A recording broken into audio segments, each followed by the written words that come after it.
Hello বন্ধুগণ, আজকে আমি বানাচ্ছি ভাপা পিঠা।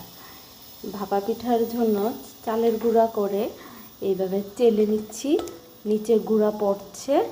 আমি গুঁড়া নিয়েছি, সাথে নুন আর একটু গুড় মিশিয়ে দিয়েছি।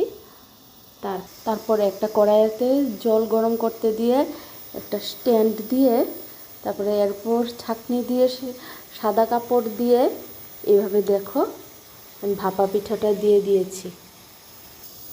তারপর আমি ঢাকা দিয়ে দিয়েছি। এই যে আমার ভাপা পিঠা হলে নামাবো। আমি আজকে ভাপা পিঠার জন্য সিদ্ধ চাল নিয়েছি।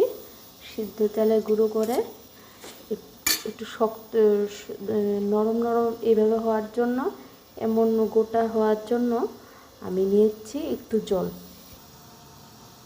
এই দেখো বন্ধুগণ, আমার ভাপা পিঠা তৈরি।